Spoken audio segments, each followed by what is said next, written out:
NAC has teamed up with Sonicberg for gigs and promotions so that performers can make it faster and easier for schools with membership to now give schools access to block booking, which is now available 7 days a week, 24 hours a day, 7 days a week via the website, and it helps artists to book and bring block booking online. The Campus Activities program in hard copy format is still in circulation and is a crucial tool for many campuses, but it is now featured as an electronic version online, and people can go back and request past issues online and be able to pull resources and articles from the past. FAR now noted that newsletters are available online and that other resources are available online, such as scholarships, foundation information, and ways that students can block book for their colleges and campuses, including information on registering for regional and national conferences. As I mentioned, NACA is an integral part of our campus and is something that we will continue to utilize to book our activities on campus for the safety and security of our students, as well as to be cost effective for our entire university. Next, we're going to talk about the development of athletics. The first organized college sporting clubs were formed in 1843 when Yale created a boat club. Harvard University then followed in their footsteps, creating a similar boat club a year later. The creation of these organizations set the stage for the first intercollegiate sporting events in the U.S. This event took place in 1852 when the rowing team from Yale competed against the rowing team from Harvard at Lake Winnepeca in New Hampshire. This marked the beginning of intercollegiate competition and triggered the creation of numerous college athletic organizations. In the late 1850s, bat and ball games had started to become widely known as the sport of baseball was starting to become an establishment in the U.S. universities. The first intercollegiate baseball game took place in 1859 between Amherst College and Williams College. The popularity of collegiate baseball increased from this point, and by the 1870s, collegiate teams were playing extensive schedules. In 1879, the first official intercollegiate baseball league was formed. Track and field also grew in popularity during this time, and the first intercollegiate track and field event occurred in 1873. This competition featured a 2-mile race between athletes from Amherst College, Cornell University, and McGill University of Montreal, Canada. The intercollegiate soccer in the U.S. took place on November 6, 1869 in New Brunswick, New Jersey, where clubs from Princeton and Rutgers played under rules modified from those of association football. The first intercollegiate rugby game took place on May 15, 1874 at Cambridge, Massachusetts, when Harvard played rugby against McGill University.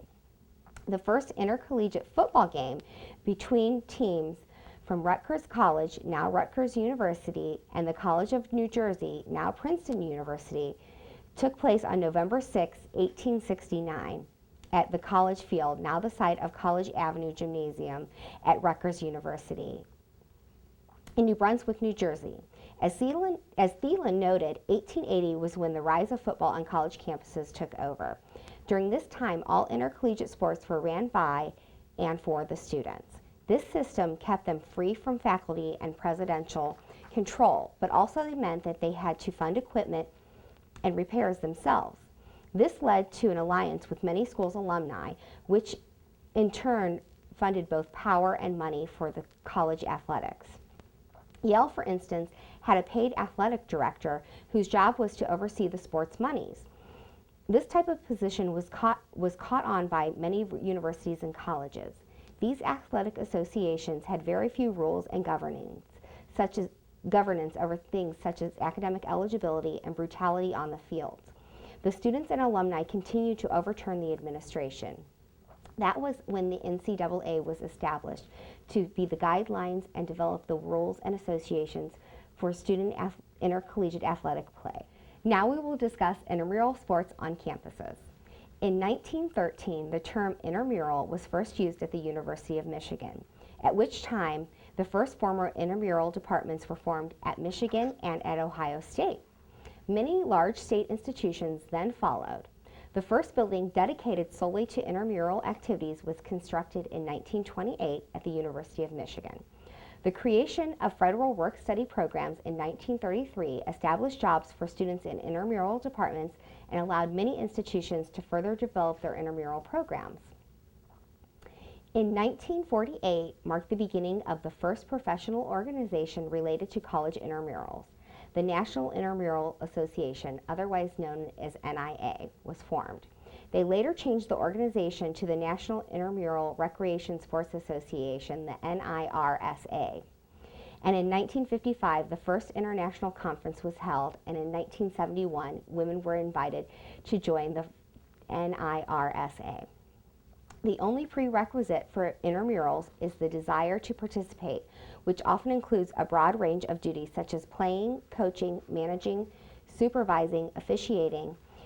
The intramurals office is typically responsible for the following items: organizing separate leagues for men and women, creating opportunities for unstructured recreation such as pickup games, providing structured and unstructured opportunities for co-ed recreation, club teams, which are intercollegiate competitions but not selectively in the way varsity programs are or sponsored through the NCAA, special event planning, extramurals, contests with other institutions, club teams, or intramural teams, outdoor recreation, recreational opportunities for faculty, staff, and families, including programs that integrate the entire campus, cultural and creative activities, and special programs over the summer. The intramural office is typically responsible for publicizing events as well as coordinating activities, making policies, and governing participation, scheduling and training supervised activities, and ensuring that officials are trained properly. They also go over disputes between individuals and purchase managing equipment and overseeing the balance of the budget. Now we're going to go into how student extracurricular activities are today. In this day and age, almost anything and everything a student is looking for to get involved on a college campus can be found. And if it can't be found, there's opportunity for it to be created. Today's campuses have a wide range of student organizations, from social to religious to academic and club sports. Athletic teams range from football to baseball, softball, soccer, volleyball, cheerleading, wrestling, gymnastics, and the list goes on. These intercollegiate sports include both women's and men's teams. Intramural sports have also come full circle to include individual men and women's teams, as well as co-ed teams. Intramural sports today include such things as badminton, basketball, dodgeball, flag football, floor hockey, foosball, kickball, table tennis, volleyball, and more. Even student activities have evolved. Today we have a variety of ways of engaging and involving students. The first 6 weeks of an academic year, we have jam-packed schedules of events from comedians to clairvoyants to movies and blow-up games. We include study strategy workshops, campus buses to local food markets, and how to get a jump start on building your resume. Throughout the year, we celebrate Diversity Week, invite our alumni back to homecoming, have parents and families on campus for Family Weekend, educate our students about safe and proper consumption of alcohol.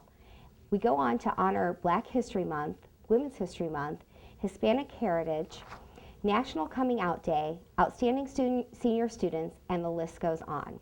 We even create new traditions on campus. An example of this would be SpringFest on the University of Akron campus. SpringFest has come to be the result of a joint effort on the part of the university community over the last 2 years. SpringFest is a new way for the campus and the students to have some fun and celebrate the end of the academic year, while also placing a special emphasis on celebrating the success of our graduating seniors. I will leave you with a clip from this year's festivities to show you what we have discussed as the beginning of student activities and what activities look like today on our University of Akron campus. Thank you. Welcome to SpringFest 2011. This is SpringFest!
legs and we're hanging out at Springfest.